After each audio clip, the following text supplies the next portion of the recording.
Bwana Yesu apewe sifa. Nimeokoka na Yesu Kristo ni Bwana na Mwokozi wa maisha yangu. Mahali popote ulipo, mahali popote unanitazama, kumbuka kwamba ni Mungu amekuwezesha kufika mahali ambapo ulipo, maana ingelikuwa ni mwanadamu hakika ungeweza kwa malipo ambayo angekuitisha. Lakini ni kwa sababu ni Mungu, kwa hivyo usichukue kama jambo la kawaida katika maisha yako kuwa hai. Bali shukuru Mungu na ukamkumbuke kila wakati kwa kila kitu ambacho unafanya. Kumbuka kwamba ni Mungu anakuwezesha. Basi Yesu alipokuwa akiwafunza wanafunzi wake, alikuwa anatumia mifano mbalimbali. Ni kwa sababu wale ni wanadamu. Alichukua kwamba wale ni wanadamu, lazima ungepitia njia yote ile ili wale wanadamu wakaweze kufikiwa na mafunzo ama wakaweze kufikiwa na neno ambalo alikuwa anajaribu kuwaambia. Basi na mimi pia leo nitatumia hii kalamu kukufunza kitu katika maisha yako. Maana katika maisha wanadamu kuna changamoto mingi sana. Kuna mambo ambayo utapitia kama mwanadamu ambayo mengine ni ya kukushusha na mengine ni ya kukuinua. Lakini kwa sababu Mungu ni mwaminifu, anasema kwamba katika kitabu chake tumtafute tu na anapatikana. Kwa hivyo usijali katika ile hali ambayo unapitia, bali shukuru Mungu kwa kila hatua ya maisha yako. Basi maisha ya mwanadamu nalinganisha kama hii kalamu. Maana yule mtu aliyetengeneza hii kalamu, tuseme alikuwa na akili zake. Maana alipotengeneza hii kalamu, kwa fikra zangu nimekaa nikaona kwamba hii kalamu ina maana sana katika maisha ya mwanadamu. Hii kalamu nailinganisha na maisha ya mwanadamu kwa njia hii. Yule aliyetengeneza hii kalamu aliambia kwamba hii kalamu kutakuwa na sheria ambazo utakuwa unazifuata ndiposa ukaweze kutoa matokeo mazuri. Kuna sheria ambazo hii kalamu iliwekewa ili ikaweze kutoa matunda mazuri ama ikaweze kutoa mafanikio ama ikaweze kuwa ya maana katika maisha yake. Kwa hivyo hii kalamu iliambiwa kitu ya kwanza ni kwamba hii kalamu iko na uwezo wa kufanya mambo mengi. Lakini hii kalamu haiwezi kufanya mambo mengi pasipo kusaidiwa. Maana ukichukua hii kalamu ni kalamu ya kawaida. Lakini usipoichukua ukaitumia, hii kalamu haitakusaidia. Itakulazimu uchukue hii kalamu ndiposa uionyeshe kazi ya kufanya. Ukichukua hii kalamu iweka hapo kwa meza useme kalamu nisaidie, hii kalamu haitakusaidia. Lakini ukichukua hii kalamu uanze kuandika nayo, hii kalamu itakusaidia katika maisha. Maana itaanza kuandika kwa sababu unaielekeza, umeishikilia. Hivyo basi katika maisha ya mwanadamu, uende ikawa uko mtu wa maana sana katika familia. Ama mali popote ulipo wewe ni wa maana sana. Lakini pasipo Mungu akuelekeze katika mambo yako, pasipo Mungu akuelekeze katika kila hatua ya maisha yako, hakuna jambo ambalo utafanya lililo bora katika maisha yako. Maana hii kalamu isiposhikwa haitaweza kuandika.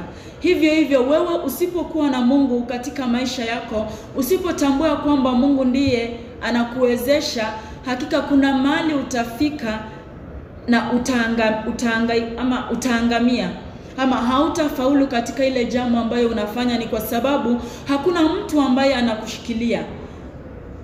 Wewe uko tu unafanya mambo yako kivyako. Acha nikwambie, utafanya siku ya kwanza, siku ya pili, lakini kesho yake itakuharibikia. Ni kwa sababu hakuna mtu ambaye anakuelekeza. Kwa hivyo katika maisha ya mwanadamu, jinsi hii kalamu ni lazima ishikwe ndiposa ifanye kazi. Hivyo ruhusu Mungu akae katika maisha yako ndiposa akaweze kukuelekeza katika kila hatua ya maisha yako. Na yeye Mungu atapata kubariki na atakutenda wema kila wakati. Jambo la pili ambalo hii kalamu iliambiwa na yule mtu ambaye alitengeneza ni kwamba utapitia mambo machungu ndiposa ukaweze kufanya kazi. Maana ukiangalia hii kalamu ni lazima ishapeniwe. Hii kalamu inaweza shapeniwa kupitia kisu. Maana ukivunja hii kalamu hapa mbele, hakika hii kalamu haitakusaidia. Maana hakuna kitu ambacho kinaweza kuandika. Lakini ndiposa hii kalamu iweze kuandika na ikakutolea ikakutolea kile ambacho unahitaji, ni lazima hii kalamu itapitia machungu. Maana ukichukua hii kisu uanze kusharpen hii kalamu inapitia machungu. Kuna wengi wanatumia sharpen na kusharpen. Kuna wengi wanatumia hata wembe. Kuna wengi hata wanatumia mdomo ili waweze kutumia hii kalamu. Kwa hivyo katika maisha ya mwanadamu, ili ukapate mazao mazuri ama ukapata matunda mazuri katika maisha yako, kuna mambo ambayo utapitia ni ya machungu sana. Lakini haimaanisha kwamba ukipitia hayo mambo machungu utaishi katika hayo machungu siku zote. Maana ukimwamini Mungu, yule ulimkubali akuelekeze katika maisha yako, hakika Mungu hata kuacha. Maana Mungu anasema kwamba utakapomwamini kwa kila hali, yeye ni Mungu wa huruma, sio mwepesi wa hasira. Kwa hivyo itakulazimu wewe kama mwanadamu upitie machungu sana katika maisha yako.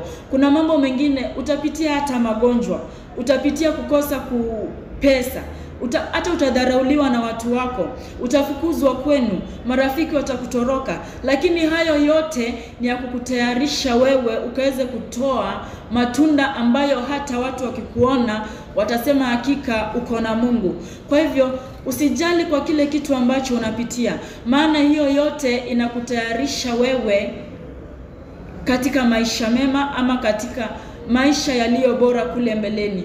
Kwa hivyo every step that you take in your life, remember that God always is on your side. So usiwahi tishika na chochote ambacho unaambiwa ya kwamba hautafanikiwa, ya kwamba hautaweza, ya kwamba hakuna mahali unaenda. Hata wewe mwenyewe ukiangalia maisha yako unaona ukweli hakuna mahali utaenda.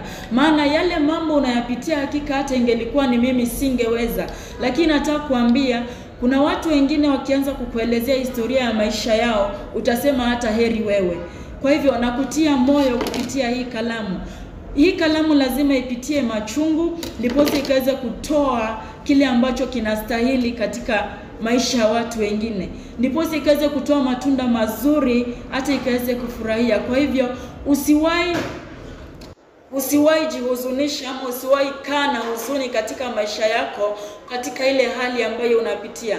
Maana hiyo yote ni maandalio katika maisha yako ya kwamba kuna wakati utafika utafurahia huyu Mungu ambaye unamwamini. Jambo la tatu ambalo hii kalamu iliambiwa ni kwamba ukiangalia hii kalamu na nje hakuna kazi itakusaidia. Ukiangalia hii kalamu hakuna kazi itakusaidia, lakini kile kilicho ndani ya hii kalamu ndicho cha maana. Hii kalamu ukishika uitumie hivi hakuna kitu itakusaidia, lakini kile kilicho ndani ya hii kalamu ndicho kitakachosaidia.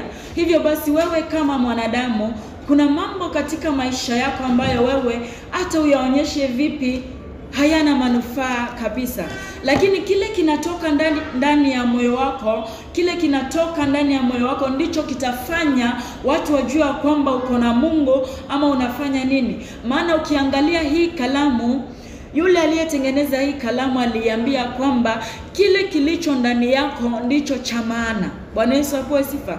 Hivyo basi nikalinganisha hii kalamu na watu wa kawaida. Kile ambacho kinatoka ndani ya hii kalamu ndicho cha maana. Kile kitu ambacho unakitoa kama mwanadamu ndicho cha maana. Unaweza ona mtu ameng'ara nje, lakini ndani yake amejaa maovu, lakini ndani yake amejaa matusi, lakini ndani yake kumejaa machafuko. Ni kwa sababu ndani yake anaweza kuwa nje anaonekana mzuri, lakini mchukua uishi na yeye ndio utajua yule mtu ni wa aina gani. Hivyo basi hii kalamu, mwenye alitengeneza hii kalamu aliambia kwamba kile kilicho ndani yako ndicho cha maana kuliko kilicho nje yako. Bwana Yesu apewe sifa. Hivyo basi nimekuja kuambia kwamba kile kilicho ndani ya maisha yako, kile ambacho unakitoa ndicho kitasababisha ama ndicho kitaweza kutuonyesha kama wewe ni wa maana ama wewe ni wa katika ulimwengu gani. Bwana Yesu apewe sifa. Maana ndani ya moyo wako Wewe mwenyewe una nafasi, una majukumu, wewe mwenyewe uko na gharama ndani ya moyo wako. Ni either uruhusu mabaya yajae ndani ya moyo wako au uruhusu mema yakae ndani ya moyo wako. Ni either uruhusu mwangaza katika maisha yako ama uruhusu giza katika maisha yako. Ndiposa mwenye kalamu akaiambia kwamba kile kilicho ndani yako ndicho cha maana. Maana pasipo hiyo kitu, hii kalamu haitaweza kufanya kazi. Ndiposa nakuambia kwamba kile unachotoa ndani ya maisha yako kama mwanadamu ndicho cha maana. Usiangalie mavazi ya watu, usiangalie sura ya watu, usiangalie watu wako na mali ya aina gani, usiangalie watu wako na utajiri kiasi gani, lakini angalia moyo wa huyo mtu unakaa namna gani. Usikimbilie mtu kwa sababu ni mrembo, usikimbilie mtu kwa sababu ni tajiri. Unaweza kaa na tajiri lakini ukalia siku zote za maisha yako, na unaweza tafuta yule mrembo lakini ukajutia siku zote za maisha yako. Hivi inamaanisha kwamba kile kilicho ndani ya roho yako, kile kilicho ndani ya maisha yako ndicho cha maana sana kuliko vyote ambavyo unaviona nje. Usikae kama mbwa mwitu, umejivalia ngozi ya kondoo lakini ndani wewe ni mbwa mwitu. Jambo la 4 hii kalamu iliambiwa ni kwamba utakuwa mtu wa kurekebisha makosa yako. Hii kalamu imeumbwa na raba hapa nyuma. Bwana Yesu apewe sifa. Hii kalamu iko na raba. Inapofanya kazi, inapoendelea, ikiona imeharibu, hii kalamu iko na ruhusa ya kurudi kufuta kile ambacho kimeharibika. Bwana Yesu apewe sifa. Ndiposa mwenye hii kalamu alipoiumba aliambia kwamba umepewa raba huku nyuma ili ukaweze kurudi kurekebisha mahali ambapo umeharibu. Hivyo hivyo katika maisha ya mwanadamu, umepewa akili zako zote, umepewa moyo wako wote. Unapotembea katika kila hatua ya maisha yako, kumbuka kuna mahali unatoka na kuna mahali unaenda. Ukifika mahali unaoone kana kwamba kuna mahali umeharibu, umepewa akili zako na Mungu. Mungu amekupatia uwezo wa kujua mema na mabaya. Mungu amekupatia uwezo wa kujua yale mambo ambayo haufai kuyafanya na yale mambo ambayo unafaa kuyafanya. Kwa hivyo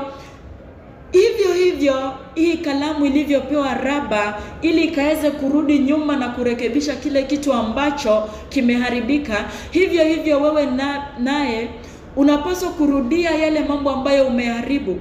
Usitembee tu ukienda, lakini angalia nyuma ukiangalia. Ukitembea mbele angalia nyuma ni wapi umeharibu. Maana usiharibu mali ambapo umetoka, utapahitaji. Usiharibu kule ambapo umetoka, utapahitaji. Usimdharau yule mtu ambaye umeishi na yeye ukaona umefaulu sana kumliko, maana utamuhitaji. Usifute namba za watu kwa sababu umekosana na wao ama kwa sababu umepata mafanikio, kwa sababu utawahitaji. Hivyo hivyo hii kalamu inavyorudi nyuma kusafisha kile kitu ambacho kimeharibika, hivyo hivyo ninavyokuambia kwamba unapaswa kuangalia nyuma mali umetoka. Jifunze kuomba msamaha.